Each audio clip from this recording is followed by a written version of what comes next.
Un lien oyoyo nanga toyebi. Kamere, il est très proche à la famille biologique du chef de l'État. Il faut faire très attention avec Kabila. Raison.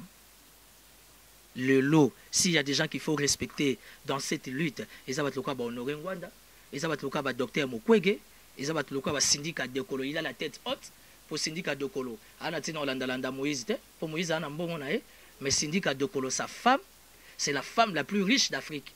Il y a la Moïse, MP en Angola. Mais la MP en Angola, c'est comme un propre, parce qu'Eduardo Santos a monté ma pembe. Il y a un monde qui a accompagné Simbi. Il y a Kabila qui Simba pour accompagner la batamité à ma belle au cas papa na biso Denis Sassou Nguesso batamité mama be balingi congolais ya Congo Kinshasa kufa na nzala ya dondwa nda wana nini na mwanda na mboka boye machine est bloquée boya bongisa ngo après 2 semaines ezaki muyibi yango makamba vote électrique o vote ani et que Simba te eli biloka message beaucoup bino nyonso mikolo ezaka makambu ya Congo millennium Tatiana Osango. Ba diaspora nyonso bana Congo bana monde entier en fait. Nazo lancer bino message oyo. Bolanda émission oyo Congo Millennium. Bolanda émission oyo ezali ya sans polémique parce que Tatiana Osango yemei aza anti polémique aussi. Mote na balandi nyonso ya monde, ba internaute nyonso ya monde. Na sengi bino tout bolandaka émission l'invité sur Congo Millennium. Avec Tatiana Osango, câble mère de la presse congolaise. C'est une émission qui parle de la culture, du sport, de la politique. Donc, émission l'invité sur Congo Millennium. Congo Millennium, Congo Millennium. Bote na bino bandeko balandi ya Congo Millennium et surtout bienvenue na émission o bino penza bolingaka l'invité moko ya lelo to yambi po na bino mwana mboka Timothée le Noir na yebi que vraiment botinda ki biso ba texto et belé surtout na WhatsApp ba message na bino nyonso komaki par rapport que au bokomerzi obi ki to zoyer pour que to solo la ma solo mai matali politique mbote na ndeko Timothée mbote. Madame, merci pour l'invitation.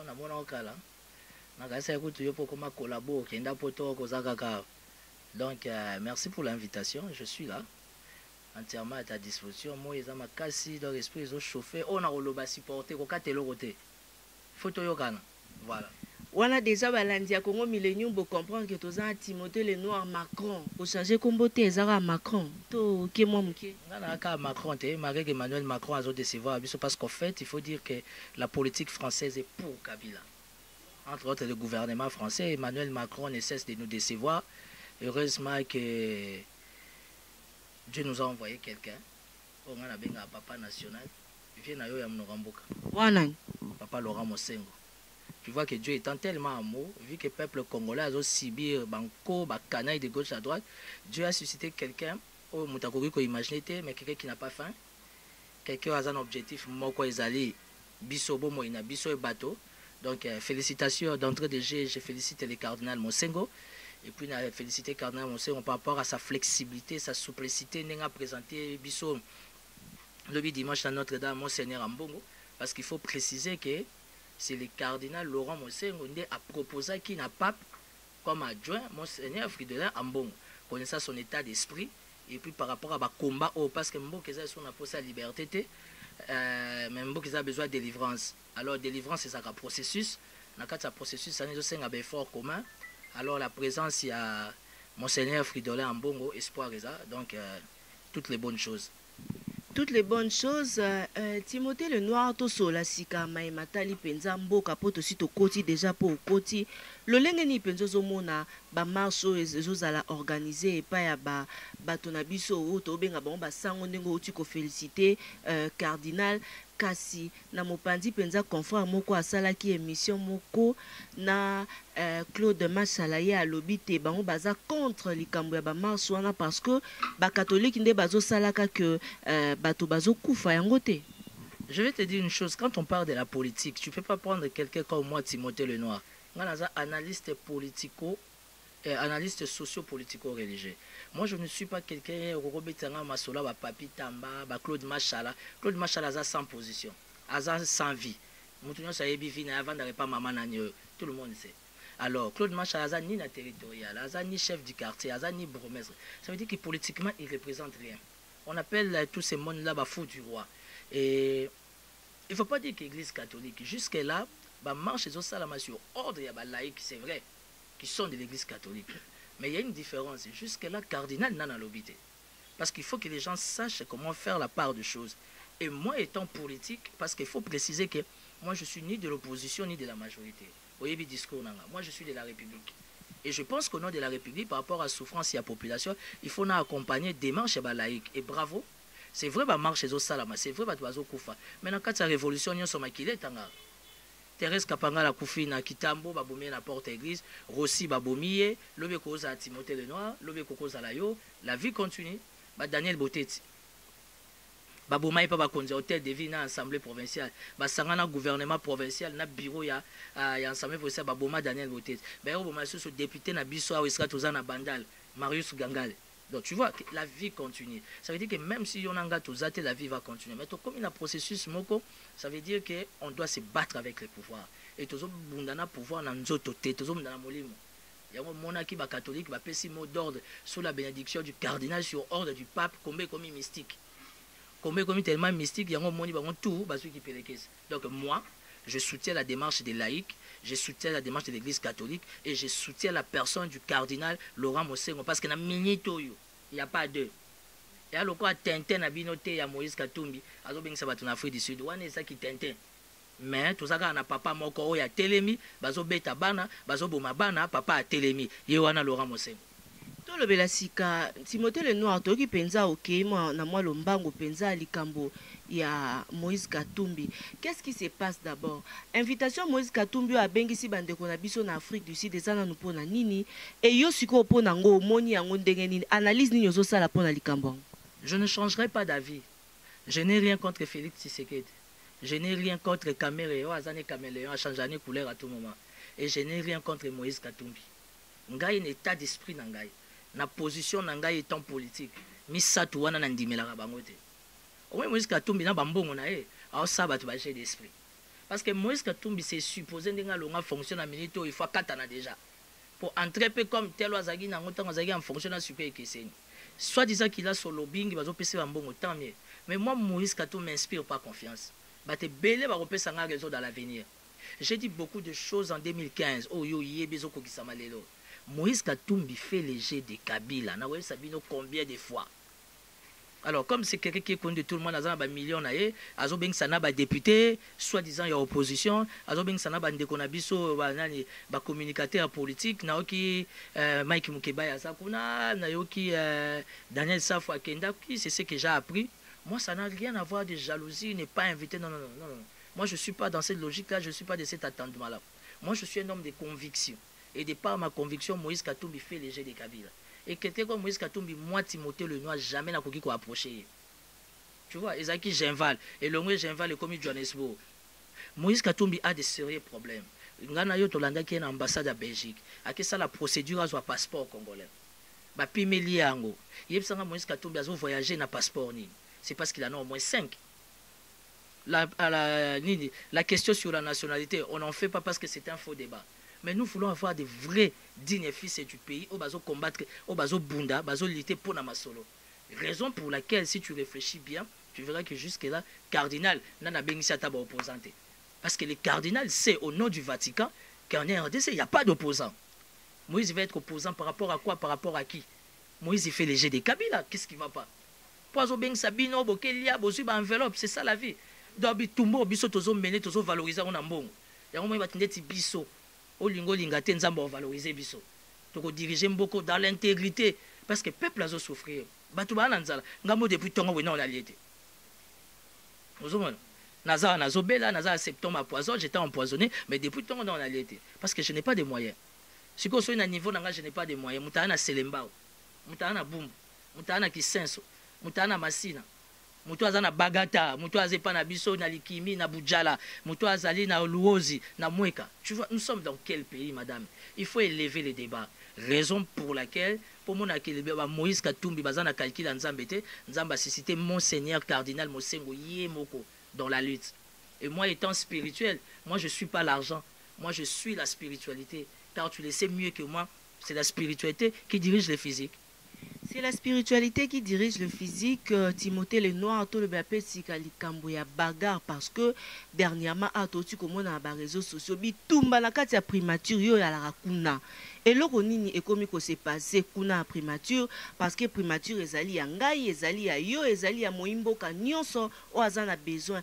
Kasi primature ba bité Bruno Tibala commission yango lokola ndaku na ye parce que beau frère soki beau fils azobunda. Oyebi ke yo na yebi obandakala. Mais la vision piaka oyo Tshibala zalaki nango. Et l'autre tigalaki to éviter tamsou vient na ngabela liboma. Alors faut pas s'étonner. Quel est le cursus de Tshibala? Tshibala sort d'où? Soi-disant les plus grands combattants à Sala 36 à combat par rapport à Yenanal. Tshibala avait faim. Le problème de Kabila c'est quoi? Et nous Bobeba Tshibala. Non, moi j'étais collaborateur de Sami Badibanga. Moi je travaille avec Sami Badibanga. Je pensais que Sami Badibanga avait une lourde tâche. Naluki Sami n'a accompagné. Il m'a fait marcher, on a bossé ensemble. Moi, je n'ai pu jamais bosser avec Tshibala. On peut injurier Sami Badibanga, mais Sami Badibanga, c'est la classe. Vous avez fini gros bébé. Si vous Tshibala, vous finissez dans le monde à balabala. Parce que comment se fait-il? Tshibala peut remballer toute la famille. Sami avait sa famille au cabinet. Au cas de discussion. Au cas de m'battre tambolaga. Comment Tshibala a coquille kocha n'a pas beau-fils, n'a pas belle-sœur, n'a nani. Bref, là n'est pas le problème. Politique dans le Congo est bon. Mais l'homme le plus mauvais, c'est le directeur du cabinet de Tshibala. Et je remercie la présidence de la République sur ordre du chef de l'État. Parce que va suspendre qui est 30 jours. Mais le chef de l'État a analysé les faits. Non, ça c'est injurier, faire injurier la République. Balongolier. Et puis il faut le directeur de cabinet à Tshibala Utawapi. C'est le produit de l'honorable Lumanu Bonasef. Pour Bangwe Zalaga, yo zu poste, Némi a tenu le directeur de cabinet. Timothée a zu poste, Oben Mina kwa tindi leki na ye. Moutounangai défini de mon conseiller a zu poste, batindi leki ya bochab. On appelle ça en français du blablabla. C'est ça dans un sens purement propre qu'on appelle la médiocrité. Le directeur du cabinet, il s'est comporté comme un enfant. Parce que conseiller Wana, il y a 2-3 mois à Otobayana Mona Tshibala.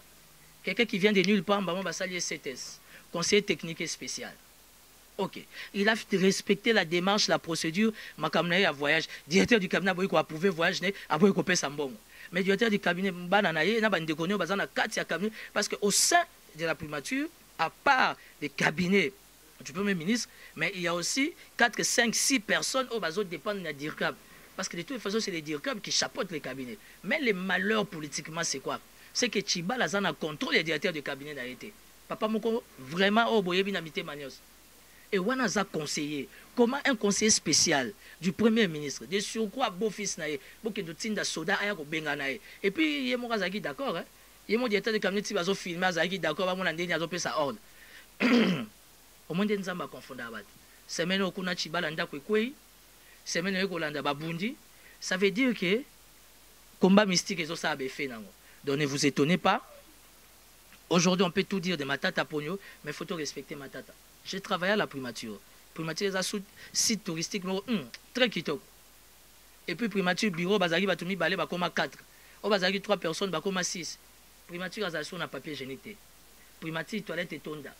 Bata jardinage, babengana bango. Bata service cleaning, ni banani, ba marbre et nzuluki. Pochibala, donc à l'okoti, batutu, ya mpiaka, ya IDPS, ya famille, ya moi, bref. Tout ça, les responsables, c'est Kabila. Parce que ceux qui, au conditionnel, chef de l'État, a respecté qu'il y a alternance à Saint-Sylvestre, donc on a vu la médiocrité. Mais quelque part, Kabila a raison. Félix dépassé. Félix très dépassé. Bolingoni, il y a d'abord les autres tout le Macron. Au moins, Félix, il était. Bolinga, il était. Les autres, comment on peut s'enguendre a raison. Le lot, s'il y a des gens qu'il faut respecter dans cette lutte, ils ont le cas honorer Ngwanda, ils ont le cas docteur Mukwege, ils ont le cas syndicat de Kolo, il a la tête haute pour syndicat de Kolo. Anatina Landa Moïse, pour Moïse a un bon mais syndicat de Kolo, sa femme, c'est la femme la plus riche d'Afrique. Pourquoi syndicat ne se colle plus à Moïse? Pourquoi syndicat de Kolo ne se colle plus à Félix Tshisekedi? C'est parce qu'il ne voit pas clair. Ba memie d'abord na mouvance moko ya bien te, ba simbisi ba touche, tango ya ko côté espoir ko pa ba noko ba te ba ça ba Jacques Kabila. Oh Kabila même spirituellement, il est fini. Et ça li kamba ko kamwa te, ça li sumu te, Kabila ici asili. Et moi je suis venu vous donner une information, si c'est trop d'ici 3-4 mois, l'alternance va s'imposer parce que nous devions aller en transition. Et moi je suis d'accord tout qu'il y a une transition, na Laurent Mosengo. Pour Mosengo ana nzalate. Mosengo na lipa, na chaussette, na poudre, na mafuta, na mutuke utaka Vatika. Yebisa ngai. Souci na yeke zanini. Obeleka libota ya bana na Nzambe. Et puis komba eza ba catholique te. Komba eza ya bana na Nzambe ya ba congolais. Ozala musulman, ozala dewe, oyebi Yesu. Sikoyo, où est le problème? Emmanuel Macron très en colère contre Nani. Emmanuel Macron ya président de France ou bien ngai? Emmanuel Macron ya Timothée le Noir oana kanda ya nani ya nini? En fait nazana kanda te, je mérite tout simplement que toi aider Mboka. Madame, ce pays nous appartient. Vous comprendre? Ce pays nous appartient. Yo za journaliste d'investigation, yebi la réalité Mboko. Kabila doit partir. Ils allaient soumoter. Accord à OIA à respecter. Accord il y a chose, il y a Saint-Sylvestre à respecter. Et puis constitution ici à Niata. Est-ce que les soumou wana? C'est parce que vous savez, hein, mais il ne faut pas tout qu'il y ait une église pour nous réchauffer. Au moins, je suis Congolais. Les Congolais qui sont à Congo, les Congolais diaspora. Donc, il y a une église, un sentiment, Dieu n'est pas dans ça. Dieu, c'est le cœur. Pourquoi Nzambe eza mutema? Nzambe azo mona nde peuple ne bazo lela bazo souffrir. Kabila doit partir. Kabila za Nzambe. Te bino boko komisa Nzambe ndeni. Kabila azo somba ba Moïse, azo somba ba Félix, azo somba ba Kamere. Na mbongo yanga na yo, on appelle ça en français l'argent du contribuable congolais. Eza mbongo na ye mon côté. Alors pourquoi il peut pas partir? Yango na bolinga te kombe komi ya mystique ya butu. Ah on a ko expliquer que kombe komi ya butu. O même ba Moïse Katumbi na bitumba butu wana bazate. Pour bitumba butu pour nous amolongi, il faut zananzela nkolo azotindo. Ezate ko liena nkolo liesu na Satan e simbate. Félix Tshisekedi obi marché au babomaki Rossiam. Obi poni Félix Tshisekedi apesa ki mot d'ordre te na IDPS pour balakaki. Na niveau Félix bazo lakaye. Balakaki eni. Ebite so balakaki eni. Balakaye ba prado ba pesa ye. Mbongo na ye na présidence ebimaka. Siko balakaki eni. Et tout ça Dieu voit. Tout ça Dieu voit et moi j'appelle ça association abatente. Et non li kamba million te balakaki ela. Au moins Félix, ceux na montalia mbongo ya Kabila ndeti Félix azate. Pour preuve. Pour l'année Félix Tshisekedi na Katebe Katoto Simbarate. Katebe Katoto était un grand ami à Papa Etienne Tshisekedi. Papa Etienne Tshisekedi 4, 5, 6 jours avant Koufa, so tali na téléphone à Katebe Katoto azana ba message. Oya solani Etienne Tshisekedi. Etienne Tshisekedi a reconnaître Félix mwana na ye. Mais a reconnaître que soka zate ba pesa Félix et IDPS. C'est clair. Parce que tu sais qu'il a passé toute sa vie à mener sa lutte pour la UDPS. Il ne va pas donner à un fils qui sait pas ce qu'il veut, un fils qui adore la vie, un fils qui est encore jeune, il doit être sapé comme jamais. Alors, il y a un posa là, tabamona ye, amona monsmora métis na coin, atindi ba kolé, tindi boke lukelangai, a raisonner République ndeni. Kamere écoute dépasser na bolingona amida. Kamere loka lingi et banité. Dans le monde que peuple congolais, to kansa ki tozana libabe. Mais Dieu étant amour, il nous a suscité quelqu'un de neutre, Papa Mosengo. Mais balobi pe eloko moko Timothée le Noir eza que ka lokwa neti ya Kamere président à UNC eza lokwa pe enfant produit. Kamere na Kabila bazana lien oyo yo nanga toyebi. Kamere il est très proche à la famille biologique du chef de l'État. Il faut faire très attention avec Kabila. Kabila c'est quelqu'un qui sait ce qu'il veut. Kabila il vit par rapport à un programme. Programme c'est sa vie, ou encore dans un bon français, sa survie politique et sa famille biologique. Kabila anatina Movate, anatina Obente, anatina Chadarite. Quel jour as-tu vu le président Kabila à sa la déclaration Gaza numéro 1 à PPRD? Siko Yonde, le coup la prise ma cartouche sur suicide, va se décider, va ramener ma camondette MP là en Angola. Mais na MP là en Angola, c'est comme ma camouza propre parce que Eduardo Santos a monté ma pembe. Yango moni nzamba accompagné Simbi. Ya Kabila ke Simba te po aza accompagné na batamité ya mabe lokola ba papa na biso Denis Sassou Nguesso. Batamité ma mabe. Balingi congolais ya Congo Kinshasa kufa na nzala. Ya dondwa. Ça veut dire balingi bamema pe père des partis uniques. On fait des Kabila président national, on prend Bouchab vice-président, de la manière que les pays ou encore la présidence au nom de soi-disant élections ne dépendra plus d'un individu. Et parce qu'au bagarre, il y a pas parti. Et comme c'est les partis de la majorité, entre guillemets, du chef, avec l'argent de la République, ils vont s'imposer. Et yango wana bata diaspora photo fongola misu parce que le problème est sous Kabila te. Problème est comme il connaît nanga. Connaît nanga lobby toza 47 millions d'euros. Statistique, il y a UNESCO, on a puni de lobby toza 80 millions d'habitants. Yebisangai, madame, toi tu maîtrises bien les pays kolekanga. 47-48 millions d'enrôlés. Ça te fait 57 à 58. Pratiquement, tout ce qui est 60%, il y a enrôlé. Yebisangai, nanzela nini. Comme on dit en français, l'infrastructure nini, au seni, a eu capacité à enrôler batois. On ne pas la biso na Boudjala, machine et enrôlé 10 personnes et bloqué. Bah, bon, ça après un mois. On kenda wana nini na Mwanda, na Mboka Boye, machine est bloquée. Bah, bon, ça après 2 semaines. Ezaki Mouibi. Il y a un vote électrique. Oh, vote et que simbate. Et puis je suis venu prévenir, na ba abonné à site nayo, qu'il n'y aura pas les élections. Comment ça? Élections exactes. Nous allons permettre l'élection à la terre, n'a pas sur Kabila Zomon Sabiso. Élections exactes dans Mboko. Nous allons belé la 2015 Kokisama. Nous allons comme un homme politique et spirituel. Au moins, aussi un bakoufi bakei. Mais biso msumu ba omego simba molimo. Aux avons 3 jours ya molili na mboka ezo lekate. D'abord on a vierge, na vierge Marie. Donc vierge Marie va permettre que jamais ba simbanga. Et la vierge Marie aza maman na Yesu oya sala Congo ezala. Yé mutazo balayer. Quand on date lelo, il y aura pas des élections. Voilà. Siko to le appelle likambo ya machine à voter et Timothée Lenoir pour na yo ozali pour machine à voter madame. Les Américains, madame Oyonani Niki Arley déjà boyango au niveau de la communauté internationale ba boyango. Qui est le Congo? Le Congo représente rien auprès de la communauté internationale. Mboka nzala ya pasi. Bazo la sabion ndeni balata ka veste ndeni baliara na fourchette. Bolibo telemela batabongo. Faut qu'on en a sens à Kibomoto. Est-ce qu'aujourd'hui mon pays qui est la République démocratique du Congo et Gobundana Vatican? Est-ce que Mboka Nangé Gobundana Belgique? Belgique a Zamoukiem, siège ya OTAN, Belgique. Siège ya Union Européenne, Belgique. Na Panzini Bino Bozana Bobundana Belgique. Yango Moni Bandoki Lokwa ba Aubin, ba Mova, ba Bochab, ils ont induit les chefs de l'État en erreur. Et puis Batouana bazo pesa mino pouvoir na Moy, ba pesa mino pouvoir na Boutou. La France, la Belgique, la communauté internationale est dirigée par la franc-maçonnerie. Vrai ou faux poto ezo kende liboso. Ezo kende liboso. C'est comme une franc-maçonnerie bo côté avec une docubia ndeni.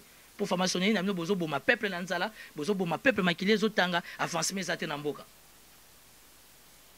Au Lingo Lingate, il n'y aura pas des élections. D'abord pour commencer, la machine à voter, tout l'obéaté, tout bête plutôt du solar aussi, parce que moi, si Naya Gomi menacé, botolier téléphone, voilà.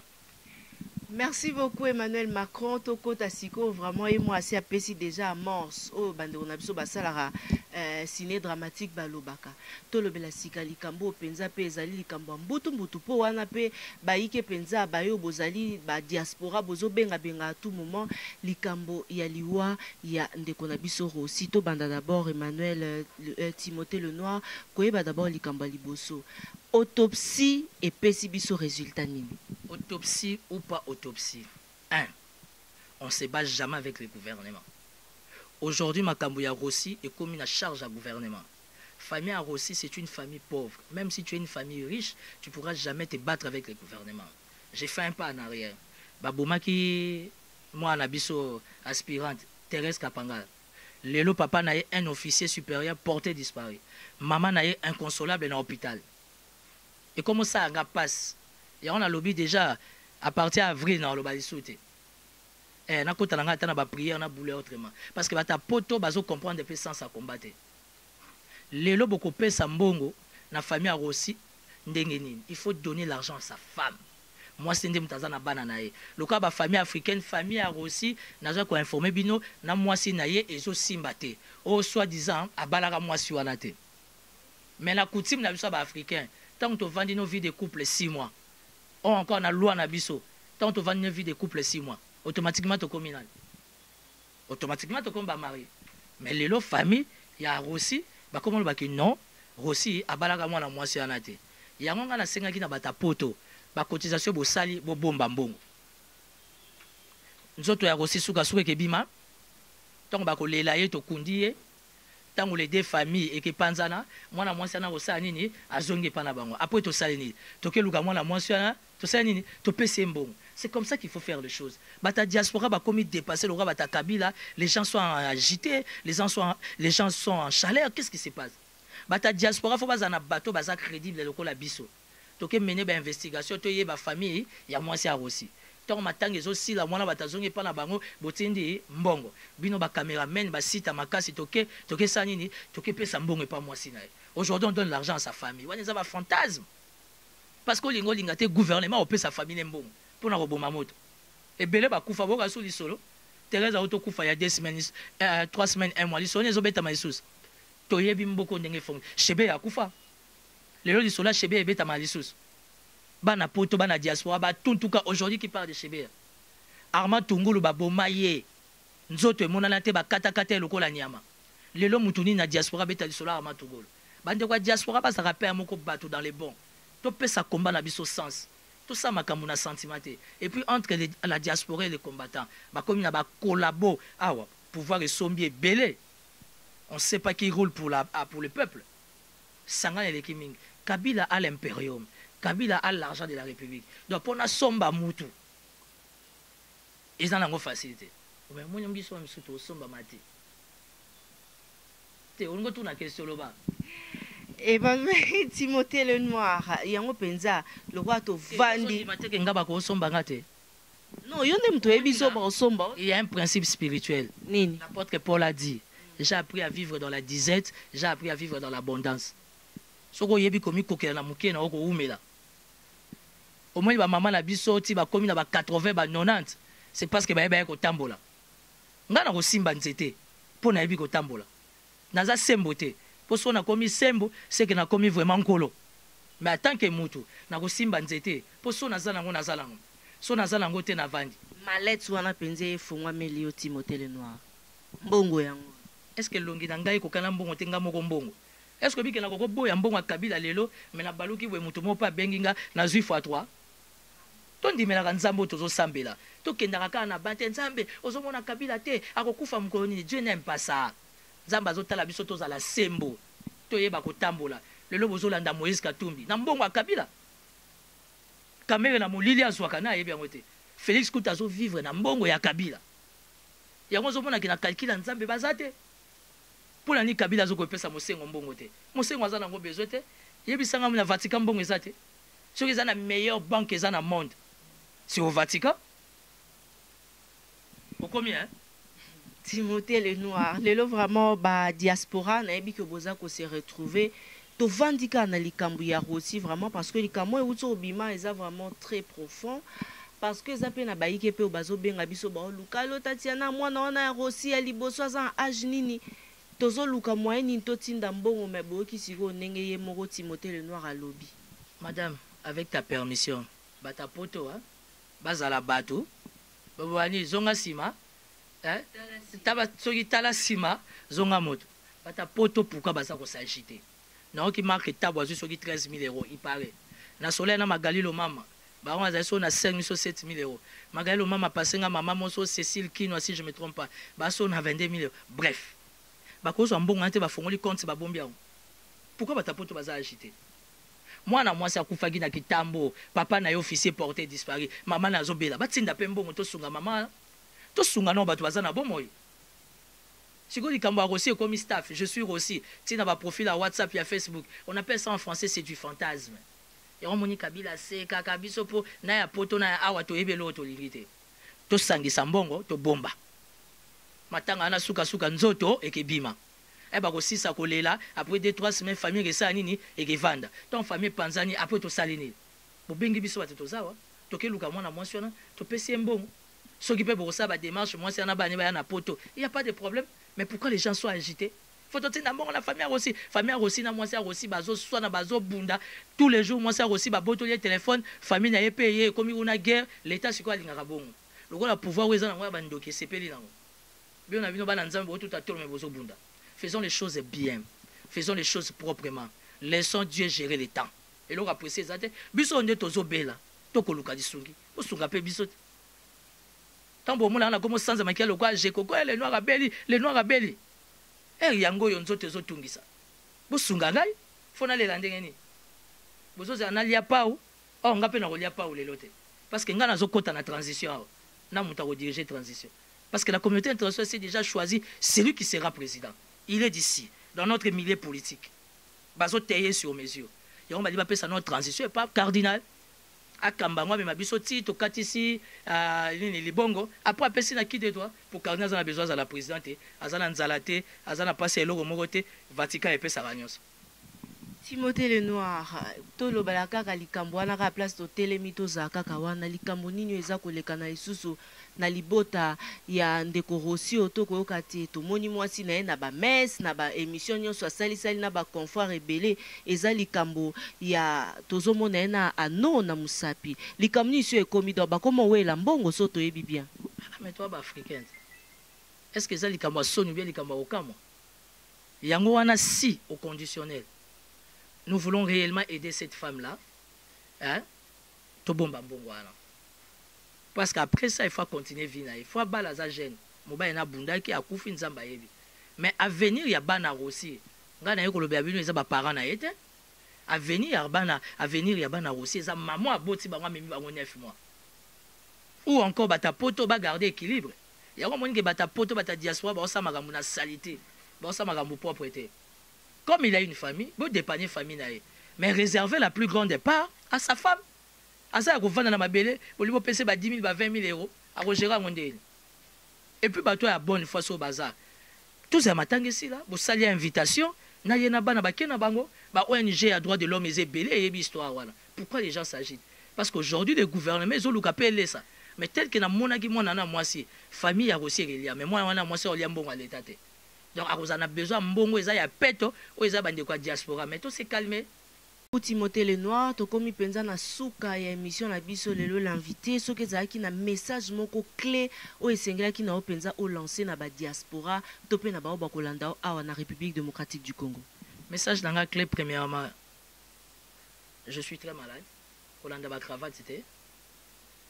Je suis au plus 243 84 017 55 60. Plus 243 84 017 55 60 et ça numéro nanga privé il y a WhatsApp mutabone fois benga asunganga de deux tozo mbongo otozoninga tosunga mwasi ya Rossi na bana to bomba biso to ana kati ya nzungu to ebita oni to kopesa faveur na bande kwa diaspora po mbongo ana eya ya misato Moïse fait des jeux de Kabila si ba ki Afrique du Sud wana eza ba mbongo mining. Vous avez vu Kabila dans des tractations, il est dans des renouvellements, il y a contrat dans mining. Ça veut dire qu'il y a sous carte pour éviter. Je suis devant caméra, je ne sais pas tout dire. Message dans la souka, toi quand on a mutumo qu'on a minute. On a zobenga papa national, papa Laurent Mosengo, tout le monde derrière le cardinal Mosengo. Ceux qui ont non c'est pas ça mis à marche toko kenda. Ceux qui peut toko kufa nzambe ndaye ayebi mokano ya moko na moko. Mais, papa Laurent Mosengo, nous devions protéger les cardinals. Nous devions soutenir les cardinals. Parce qu'en ce moment, c'est lui notre seul guide, c'est lui notre seul sauveur. Évidemment, il y a soit qui t'a raté. Il y a tout le temps à la Bible. Ce moment, il y a soit qui t'y. Asimba Rakara Moutema Yamutu. Asimbi papa cardinal, ou a mené combat, bisopetoza toko l'acheter. Chibala Mweba Longola Ezate.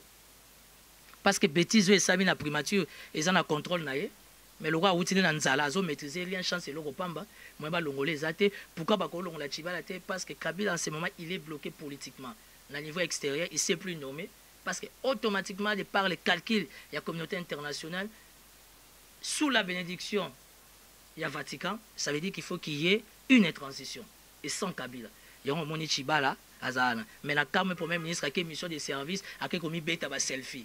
Au moins, il n'a pas ces la réalité. Donc, bref. Mbote na batapoto, on est là, on se bat.